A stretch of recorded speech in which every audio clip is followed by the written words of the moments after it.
Hello everyone. बेटा हमने basis of accounting वाला चैप्टर आपके साथ कल स्टार्ट किया था स्कूल में। चैप्टर नंबर 4 है ये। इस चैप्टर में हम क्या सीख रहे हैं कि जो हम अकाउंटिंग करते हैं उसको करने के दो तरीके हैं, या तो हम कैश बेसिस पर करते हैं या हम एक्रूअल बेसिस पर करते हैं। कल मैंने आपको ये भी बताया था कि हम जो अकाउंटिंग करते हैं वो एक्रूअल बेसिस पर ही करते हैं, क्योंकि वो ज़्यादा अप्रोप्रिएट मेथड है। कैश बेसिस मेथड भी होता है, ये अकाउंटिंग करने का एक कैश बेस भी होता है, लेकिन उसको सब फॉलो नहीं करते हैं। उसको केवल वही फॉलो करते हैं जिनके यहाँ ट्रांजैक्शन केवल और केवल कैश में होती हैं।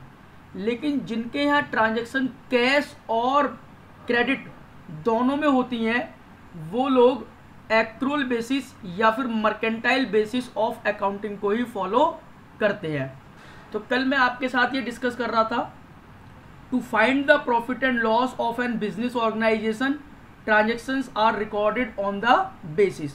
तो बिजनेस ऑर्गेनाइजेशन की ट्रांजैक्शन को हम रिकॉर्ड करते हैं क्या करने के लिए? प्रॉफिट और लॉस को फाइंड आउट करने के लिए। किसी भी बिजनेस का प्रॉफिट और लॉस पता करने के लिए हम दो तरह के अकाउंटिंग बेस का फॉलो करते हैं, कैश बेसिस और एक्रूअल बेसिस। तो कैश बेसिस क्या है हमारे पास में? कैश बेसिस में ये जो आपका है, एक सेकंड मैं जरा, हाँ, कैश बेस ऑफ अकाउंटिंग और एक्रूअल बेसिस ऑफ अकाउंटिंग, तो दो मेथड है। तो कैश बेस में it is a basis of accounting in which transactions are recorded when cash is received और पेड। इस वाले मेथड में हम किसी भी ट्रांजैक्शन को रिकॉर्ड करते हैं केवल कब? जब या तो कैश रिसीव्ड हो रहा हो या फिर कैश पेड हो रहा हो, हम तभी रिकॉर्ड करते हैं। एक सेकंड बेटा, ठीक है ना? अच्छा, अब जब हम कैश बेस पर इस अकाउंटिंग को फॉलो करते हैं तो in this system we do not consider outstanding expense, prepaid expense, accrued income, unaccrued income. हम इन सभी ट्रांजैक्शन को यहाँ रिकॉर्ड नहीं करते। क्यों? क्योंकि ये खर्चों की और इनकम की एक तरीके से वो एंट्रियाँ हैं जो या तो खर्चा आपने पेड नहीं किया है या आपने अगले टर्म का एडवांस में पे कर दिया है। तो जैसे आउटस्टैंडिंग एक्सपेंस कौन से होते हैं? Expense which yet to be paid, ऐसे खर्चे जो अभी तक पेड होने हैं। जब ये पेड होने हैं अभी, तो इसका मतलब क्या हो गया? इसका मतलब आप इनको अभी रिकॉर्ड नहीं करोगे कैश बेस में, क्योंकि ये आपने पेड ही नहीं करे। प्रीपेड एक्सपेंस क्या होते हैं? जो आपने नेक्स्ट पीरियड के एडवांस में पे कर दिए। अब होता क्या है, कैश बेस में इस बात से फर्क नहीं पड़ता कि आपने कौन से पीरियड के पे करे। आपने आज पे कर दिए ना, तो आज ही इसकी एंट्री बन जाएगी, फिर नेक्स्ट पीरियड में जो खर्चा होगा वो आप रिकॉर्ड नहीं करोगे। ऐसे ही एक्रूड इनकम, ऐसी इनकम जो आपने अर्न तो कर ली है बट आपको रिसीव नहीं हुई है। और अनएक्रूड इनकम, ऐसी इनकम जो आपने रिसीव तो कर ली है लेकिन आपने अर्न नहीं करी है। तो इन सबको हम कैश बेस ऑफ अकाउंटिंग में कंसीडर नहीं करते, लेकिन हम इन सबको एक्रूअल बेस में कंसीडर करते हैं। अब मैं आपको बताऊं, NPO are the example of such organisation who follow cash basis of accounting. NPO जो होती है ना, वो कैश बेस को फॉलो करती हैं। एनपीओ के अलावा school, college, professionals,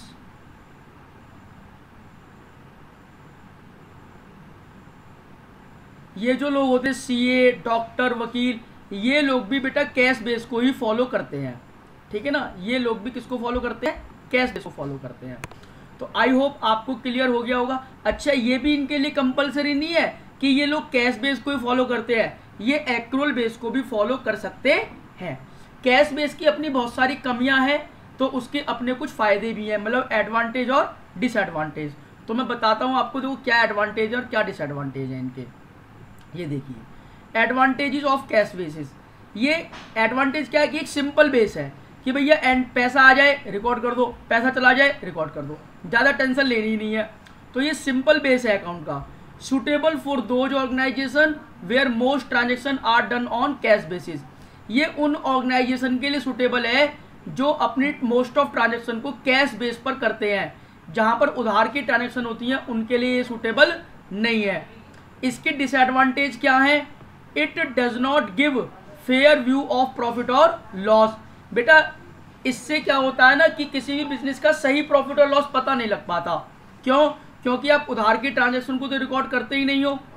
it does not follow the matching concept. देखो थर्ड चैप्टर में हमें कॉन्सेप्ट पढ़ेंगे मैचिंग कॉन्सेप्ट। मैचिंग कॉन्सेप्ट ये कहता है कि किसी भी ऑर्गेनाइजेशन का प्रॉफिट और लॉस निकालने के लिए जितने टाइम के हम इनकम लेते हैं, जैसे सेल होती है हमारी, हम 12 महीने की सेल लेते हैं तो हमें 12 महीने के ही खर्चे लेने पड़ेंगे। ये होता है मैचिंग कॉन्सेप्ट। ये कॉन्सेप्ट एक्रूअल बेस में तो फॉलो होता है लेकिन कैश बेस में फॉलो नहीं होता। सपोज डैट आपने मान लो सेल करी 12 महीने तक नगद, आपने कैश में सेल करी, लेकिन अभी तक आपने खर्चों की पेमेंट नहीं करी है, तो आप कैश तो सारी सेल तो आप सारी रिकॉर्ड कर दोगे लेकिन आप खर्चों को रिकॉर्ड नहीं कर पाओगे, तो मैचिंग कॉन्सेप्ट वहां पर नहीं लग पाएगा।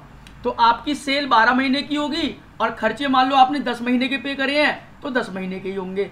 तो यहाँ पर 12 महीने की सेल 12 महीने के खर्चे नहीं हुए, तो मैचिंग कॉन्सेप्ट यहाँ पर फॉलो नहीं हो रहा। तीसरा पॉइंट लिखा है it does not distinguish revenue and capital item. अभी हम आने वाले समय में जो ये बिजनेस ट्रांजेक्शन होती हैं इनको दो पार्ट में बांट के पढ़ेंगे। Revenue receipt, revenue expenditure, capital receipt, capital expenditure. जैसे आपकी इनकम होती है, खर्चे होते हैं, असेट्स होती हैं, लायबिलिटी होती हैं, तो इनको हम बांट कर पढ़ते हैं कि कौन से रेवेन्यू है कौन से कैपिटल है। तो ये जो बाइफरकेशन है, ये जो डिस्टिंग्विश है, ये हम एक्रूअल बेस में तो लगाते हैं लेकिन कैश बेस में हम इस तरीके से कुछ भी नहीं करते कि ये रेवेन्यू है या फिर ये कैपिटल है। No control on assets. कह रहे हैं जी इस वाले बेस में कोई भी असेट्स पर कंट्रोल नहीं होता। जैसे बिल्डिंग है, प्लांट है, मशीनरी है, ये इसमें हम कोई भी ऐसी एंट्री नहीं करते। जैसे डेप्रीसिएशन लगाते हैं हम इन पर, तो डेप्रीसिएशन हम नहीं लगा सकते कैश बेस में। क्यों? क्योंकि हम डेप्रीसिएशन किसी को कैश में पेड करते ही नहीं है, लेकिन एक्रूअल बेस में हम डेप्रीसिएशन चार्ज करते हैं। और सबसे बड़ी बात लिखी हुई है not recognised by company act 2013। ये जो मेथड है ये कंपनी एक्ट 2013 के द्वारा रिकॉग्नाइज नहीं है। यानी कि जो हम बेटा आने वाले समय में आप कंपनी एक्ट पढ़ोगे जो कंपनियों पर लागू होता है, वो कहता है जी किसी भी फर्म को केवल और केवल एक्रूअल बेस को ही फॉलो करना चाहिए, कैश बेस को फॉलो नहीं करना चाहिए। Less reliable. कह रहे हैं जी साहब ये जो मेथड है ये थोड़ा कम रिलायबल है, यानी कि लोग इस पर भरोसा नहीं करते। तो लोग भरोसा किस पर ज़्यादा करते हैं? लोग भरोसा ज़्यादा करते हैं एक्रूअल बेस पर। ठीक, अच्छा देखो और क्या रह गया इसमें। Record revenue oblique sales on cash received. बेटा इस वाले मेथड में कैश बेस में हम रेवेन्यू को या सेल्स को केवल तभी रिकॉर्ड करते हैं जब वो हमें उसका कैश मिल जाता है, मतलब हम उधार सेल को रिकॉर्ड नहीं करते। रिकॉर्ड एक्सपेंसेस, हम केवल एक्सपेंसेस को तभी रिकॉर्ड करते हैं जब वास्तव में हम उनको कैश में पेड कर देते हैं। मान लो सैलरी है वो ड्यू हो गई लेकिन आपने पेड नहीं करी, तो हम इसको रिकॉर्ड नहीं करेंगे कैश बेस में। यानी कि हम सेल और एक्सपेंस को तभी रिकॉर्ड करते हैं जब वास्तव में या तो वो पेड हो जाए या वास्तव में उनका पैसा हमको मिल जाए। ठीक है बेटा। अच्छा अब नेक्स्ट देखो आप, प्रॉफिट और लॉस। कहेंगे प्रॉफिट और लॉस का जो डिफरेंस इसमें क्या है, डिफरेंस क्या होगा। जैसे कैश रिसीव्ड और कैश एक्सपेंस, तो हम क्या करेंगे, टोटल इनकम रिसीव्ड जो आपको कैश में आई है उसमें से टोटल एक्सपेंस पेड जो आपने कर दिए वो माइनस कर देंगे, तो प्रॉफिट और कुल मिला के कितना पैसा आया और कितना पैसा आपके पास से गया, जो डिफरेंस होता है वो हमारा प्रॉफिट और लॉस होता है। It is not acceptable under. कह रहे हैं जी ये जो मेथड है ना कैश बेसिस, ये जनरली एक्सेप्टेड अकाउंटिंग प्रिंसिपल और इंटरनेशनल फाइनेंशियल रिपोर्टिंग स्टैंडर्ड ये इनको एक्सेप्ट नहीं करता। यानी कि गैप और IFRS। सर ये क्या होते हैं बेटा, चैप्टर 3 में हम पढ़ेंगे बहुत सारे अकाउंटिंग कॉन्सेप्ट, अकाउंटिंग प्रिंसिपल और IFRS। यानी कि ये क्या है, ये हमारे सिस्टम है अकाउंटिंग के कॉन्सेप्ट हैं जो हमको बताते हैं कि अकाउंटिंग कैसे करनी चाहिए। तो ये जो गैप है, जो IFRS है, जो जनरल देखो ऐसे प्रिंसिपल जो जनरली एक्सेप्टेड है अकाउंटिंग करने के लिए, जिनको सब फॉलो करते हैं, ये गैप कहता है सब कैश बेस कोई बेस नहीं होता। बाकी हाँ उसको फॉलो जरूर कुछ लोग करते हैं लेकिन कंपलसरी नहीं है। तो कहने का मेरा मतलब ये है बेटा, आप ये समझिए कि गैप और IFRS जो हमारा ये मेथड है कैश बेस, इसको ये मान्यता नहीं देते, ये मना करते हैं, ये कहते हैं एक्रूल जो एक सिस्टम है, कैश बेस वास्तव में कोई सिस्टम नहीं है।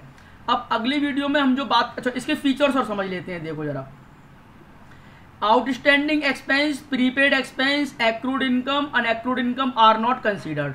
कह रहे जी इसमें को, प्रीपेड एक्सपेंस को, एक्रूड इनकम को और अनएक्रूड इनकम को हम कंसीडर नहीं करते, क्योंकि ये कैश बेस है और ये जो एंट्री है ये उधार की है।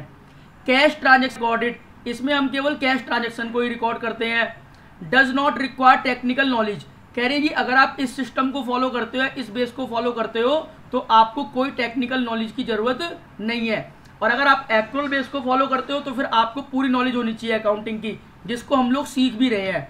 Receipt and payment account is prepared, कह रहे जी इसमें हम एक रिसीट और पेमेंट अकाउंट प्रिपेयर करते हैं। जैसे आप कैश बुक नहीं बनाते हो, कैश अकाउंट एक्चुअल बेस में, बिल्कुल वैसे ही यहाँ पर रिसीट एंड पेमेंट अकाउंट बनता है। Suitable for all business, NPO, NGO, school, club, college, professionals, ये इन वाले बिजनेस के लिए सूटेबल है, बट ये हर बिजनेस के लिए सूटेबल नहीं है। मैंने यहाँ लिखा गलत लिखा है, suitable not for all business, तो यहाँ पर क्या आएगा, suitable not for all business. ये सभी बिजनेस के लिए सूटेबल नहीं, कुछ के लिए सूटेबल है, जैसे NPO, NGO, school, club, college, professional etcetera. तो कल हम जो काम करेंगे वो हम करेंगे यहाँ पर एक्रूअल या मर्केंटाइल बेसिस, ठीक है ना। तो आपको आई होप ये क्लियर हो गया होगा, तो आप मेरे से डिस्कस कर लेना, आप शॉट ले लो और इनको नोट कर लेना, ठीक है। ये लो मैं इसको ऊपर कर देता हूँ, ठीक है बेटा, ओके।